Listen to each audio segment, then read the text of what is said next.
Ladies and gentlemen, boys and girls, and of course, alleged human beings, welcome to the channel. I'm Cap, this is my place. Those of you who are here for the first time, welcome in. And for those of you who have been here before, welcome back. I'm not really sure this is a gear review, but that's what I'm going to call it anyhow. Today we're going to take a look at a whole bunch of multi-tools, probably 6 or 8 of them, and talk about their features and the strong points and weaknesses of multi-tools in general. As always, the free for you to do things that help the video do better on YouTube. Please like, share, subscribe, leave a comment in the comment section down below, click the notification bell, and leave a comment in the comment section down below. Hey, let's get to the video. Hey everybody, welcome to the gun room. Today we're doing a gear review-ish. I'm going to talk about multi-tools today. I'm not intending to endorse or crap on any tools. I'm just going to kind of talk about the features of the tools that I have and go over what I like and what I kind of wish maybe a couple of them had. So from my perspective, multi-tools fall into 2 categories. One is a multiplier. Basically a needle nose plier where the handles are kind of like a Swiss Army knife. And then there are other multi-tools, and I've got 2 like that, and we'll take a look at them at the end. So we've got 6, a total of 6 tools here, one of which alleges to be a blaster's tool. I purchased it while I was still a combat engineer. So the big brands that I'm aware of that make multi-tools are Leatherman, Gerber, and SOG. Those are the 3, probably the 3 best known, or if there are others who commonly make multiplier type tools, I'm not aware of who they are off the top of my head. I would have to search for their names. The other 2 non-plier type tools, I have one from CJ Weapons, and the other one is Real Avid. So we'll take a look at those 2 last.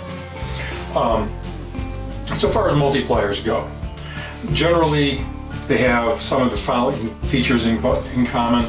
Obviously the needle nose type plier, but they have knives, files, scissors, 1 or more screwdrivers, sometimes a bottle opener, and frequently as part of the needle nose plier portion they have some sort of wire cutter feature.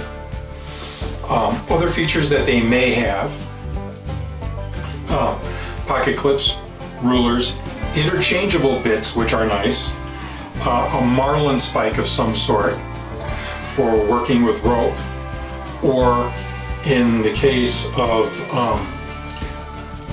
some alleged blasters tools, for making a cap welt, and of course for the blasters tools, the cap crimper itself for crimping a non-electric blasting cap onto a fuse, time fuse. Some of them may have specialty coatings, especially the blasters tool. Hopefully when you find one like that, it'll have a non-sparking type coating, because the last thing you want to do is be cutting det cord or something like that and make the det cord go bang, because it's not fused, it doesn't burn, it detonates. That's why they call it det cord. Well, let's take a look at a couple of these. We'll start with the blasters tool from SOG. So what we've got is the needle nose plier, and there is this geared system here in the center that allegedly gives you more pressure, more torque. I don't know how much it does.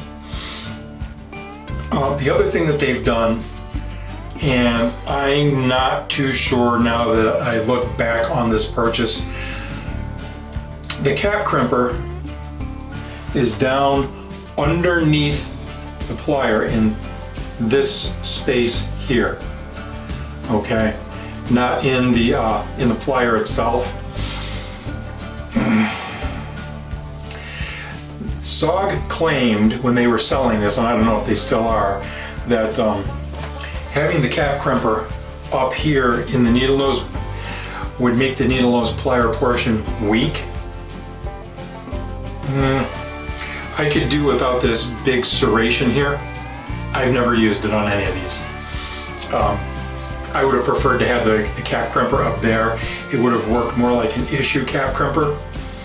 And the non-electric blasting caps are notoriously, at least the Army tells you they're extremely unstable.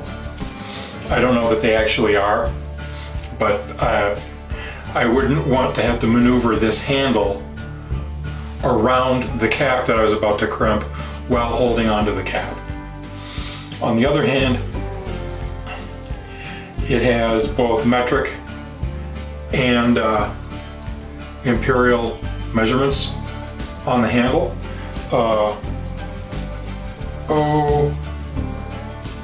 Not quite 9 inches worth of ruler. Inside the handles, we have a blade and we have a serrated blade and a straight blade, bottle opener. We have a standard type of what do you call it there? Yeah, because words are hard. A standard type of screwdriver. In the other side, we have a saw blade, can opener, or excuse me, can opener for things like your tin that your fuse and depth cord come in. And we have this combo wire stripper and cross tip plier because the Army won't let you say Phillips head. And then of course we have a file here.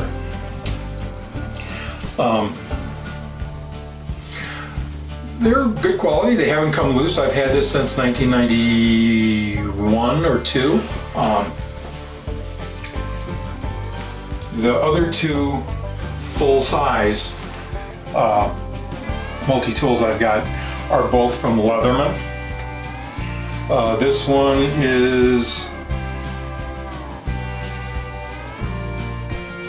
Leatherman Free. It also says P4 on the scales. One of the things that I like about this one, it has this pocket clip here. The blades are fairly long. And it comes with, let's see, 1, 2, 3, 4, 5, 6 tools on this side and 4 tools on that side. This actually includes on one of these blades, here we are, this one right here is a small ruler. It's a very small ruler. But again, as tends to be the thing with Leatherman, the blades are very high quality and they lock very positively. You have this lever here.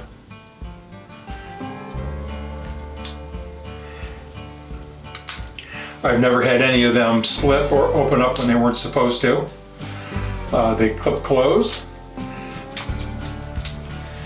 This one here is the Leatherman Wave. The blades are a little bit longer. I did mention when I was talking earlier that some of these have a screwdriver with multiple bits. This one, maybe you could see, is a Phillips head type bit, but it comes out, switches around, and now you have a standard flat bit. Let's close that up. Over here, a good sized pair of scissors. And here we have, I'm not sure what this tool is supposed to be. I think this little spike here is supposed to be some sort of screwdriver. I'm not really sure what it is, but it's there, and like all our other tools, it locks in place nicely. You know, I can push good and hard on that and it just doesn't open up. One of the things that I like about the Wave, these 4 blades are side locking like a good pocket knife. These blades, this is probably a 10-year-old tool. They are still, like with all the other Leatherman products I've got, those blades are still sharp enough to shave with. And just because just about any pocket tool is better than doing stuff, trying to do stuff with cold, wet fingertips, this little guy here was something like $5 in a wire bin in the aisle at Cabela's. It's that small. But again, knife blade, cross tip screwdriver, flat tip screwdriver, little saw blade, bottle cap opener, small pair of scissors.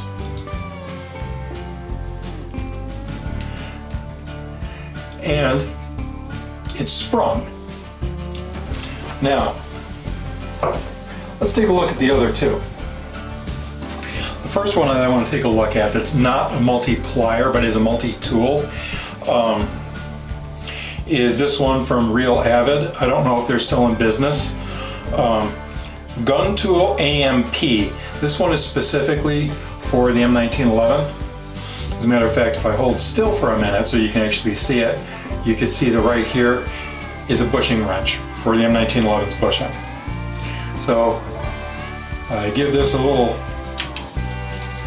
push, I open this up, it separates into 2 pieces. This locks into place, it's got a little push button release here, and this is a receptacle for this, probably 9 Torx type bits here. On here we've got a whole big variety of tools. We've got a whole bunch. Yeah, we've got 4 really small Allen keys here, Allen wrenches. We have another way of driving our little Torx bits there. Knife blade, a reamer, and of course the obligatory bottle cap opener. You can't have a multi-tool without a bottle cap opener, guys. The bottle cap opener includes a file, and of course there's this, it's probably a punch. All of these are locking. Doesn't weigh much. It is a little bit on the bulky side, but you know what, when you're at the range and something gets loose on your handgun, you've got this. The other thing I've got, which I mentioned from CJ Weapons, it's a, they call it the MK16 combo tool, and for those of you who guessed correctly, it is for working on your M16 or M4 carbine. For your sights, we have 3 different tools here. We have a rear sight type tool with pins on it for adjusting an M16A1 type rear sight, and we have these 2 tools here for adjusting either an A1 or A2 M4 type of front sight. We have a reamer for getting carbon out of the interior of your bolt. We have a scraper, we have a brush, we have 2 punches, and we have a broken case extractor. And then of course, right here, I'm not sure what this one is for. This may be for the nut that holds the stock in place on your M4. I don't think this would work on your barrel nut. I'm pretty sure this is for your the nut on your stock. Now, what do I wish these had? So, if I'm using one of these tools, they don't have any texture. And on the one hand, again, a multi-tool is so much better than trying to use a bare hand that's cold and wet. But this is my second attempt at doing this, and I've had a couple of these slip out of my hand, and I'm neither cold nor wet nor tired. The other thing that I kind of wish all of these had that this Leatherman tool here has, if you'll take a look, in the base of the needle nose, you'll see that that's where the wire cutters are. On just about every multi-tool that's a plier. This one, it's replaceable. So if you try to cut wire that's a little too hard and you damage the wire cutter, you can just order a new piece and replace it. Really, so far as the name brand multi-tools go, I find it kind of hard to find anything to complain about. Some of you will say, Cap, multi-tools are awfully expensive. And you're right. But when you need a tool and you don't have the dedicated single-use piece of equipment that you would have in a mechanic's toolbox or in your armorer's box, that multi-tool is it's at least gonna get you down the road to where you can get a hold of a real tool. So that's this week's video, guys. Please remember to like, share, subscribe. New videos every Wednesday, or if something weird pops into my otherwise empty head, Mondays or Fridays. We'll see you next time. Bye-bye.